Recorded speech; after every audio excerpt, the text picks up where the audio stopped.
No capítulo 1, versículos 18 a 21 do livro de Mateus, é dito o seguinte: Eis como nasceu Jesus Cristo. Maria, sua mãe, estava desposada com José. Antes de coabitarem, aconteceu que ela concebeu por virtude do Espírito Santo.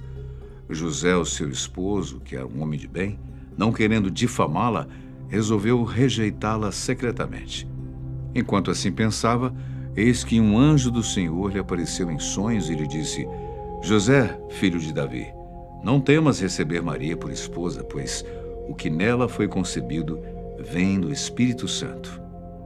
Ela dará à luz um filho a quem porás o nome de Jesus, porque ele salvará o seu povo dos seus pecados.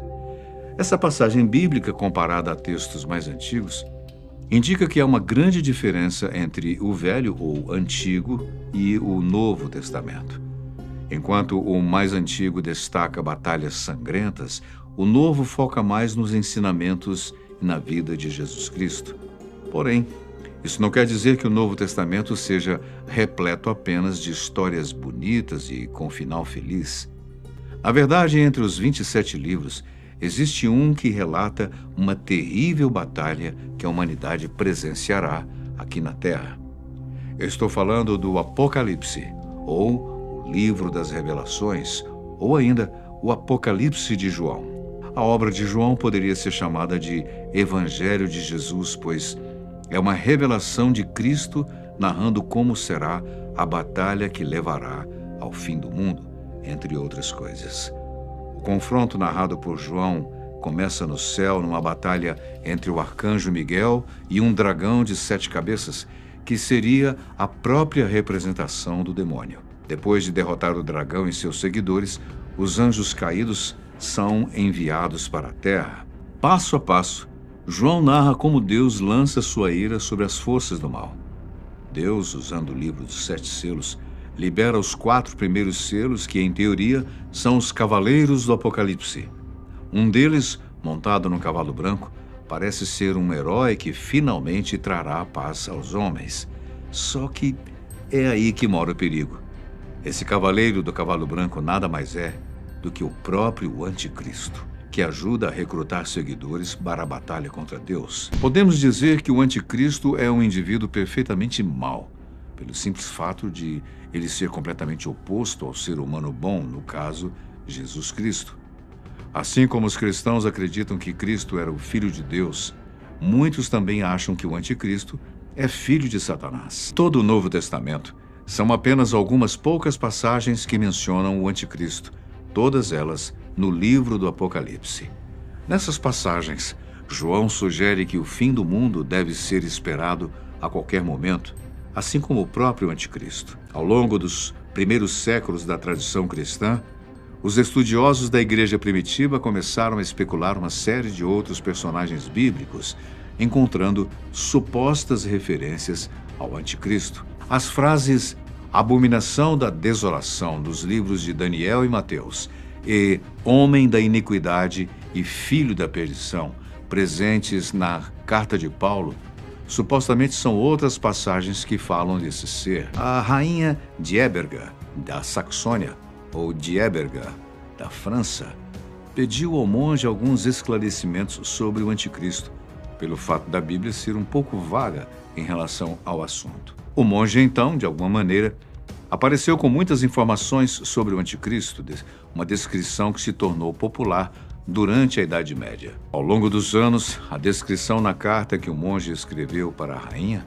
foi atualizada por pessoas aleatórias que escreveram suas próprias ideias sobre o que achavam sobre esse ser maligno. Joaquim de Fiore parecia estar obcecado com a ideia do Anticristo. E ele se tornou famoso por ser uma espécie de referência sobre as profecias envolvendo esse temido ser maligno. Segundo as teorias de Joaquim de Fiore, não existe apenas um Anticristo, mas sim muitos deles que surgiram ao longo da história.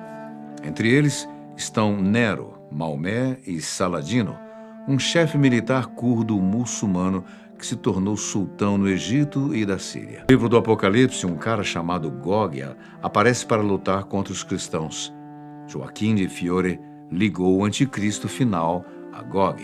Desde então, muitos acreditam, de fato, que o ser maligno será um judeu nascido da Babilônia. Contudo, em diversos momentos, muitas pessoas foram acusadas de serem o anticristo, inclusive alguns papas. Foi por volta de 1400 que surgiu essa outra narrativa de que o anticristo poderia estar dentro da Igreja de Deus. Em resumo, ele não era mais o tirano fora da igreja, e sim o enganador dentro dela. Martinho Lutero também estava convencido de que estava vivendo nos últimos dias. Para ele, o Papa se encaixava em todos os critérios do anticristo. O Papa, segundo Lutero, era o verdadeiro anticristo do fim dos tempos, que se levantou e se opôs a Cristo. A verdade é que, ao longo da história, qualquer pessoa com muito poder foi considerada o anticristo. Existem os candidatos mais óbvios, claro, como Hitler e Mussolini. Só que qualquer pessoa com alguma autoridade pode se qualificar ao cargo. Praticamente todos os papas foram acusados de serem o anticristo, assim como Nero, Mikhail Gorbachev e Napoleão, entre muitos outros. Os presidentes dos Estados Unidos também são fortes candidatos à posição de anticristo. O primeiro a ser seriamente acusado provavelmente foi Franklin Roosevelt. John Kennedy era obviamente uma preocupação para alguns protestantes, já que ele era católico. Um homem tentou matar Ronald Reagan em 1990, afirmando que ele era o anticristo. Mais recentemente, em 2011, um homem acusou Obama de ser um indivíduo maligno enviado por Satanás.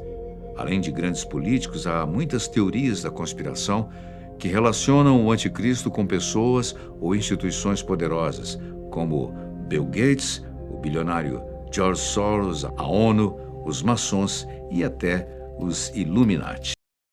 Mas certo é que o anticristo virá depois do arrebatamento da igreja e será tempos difíceis de grande angústia na terra.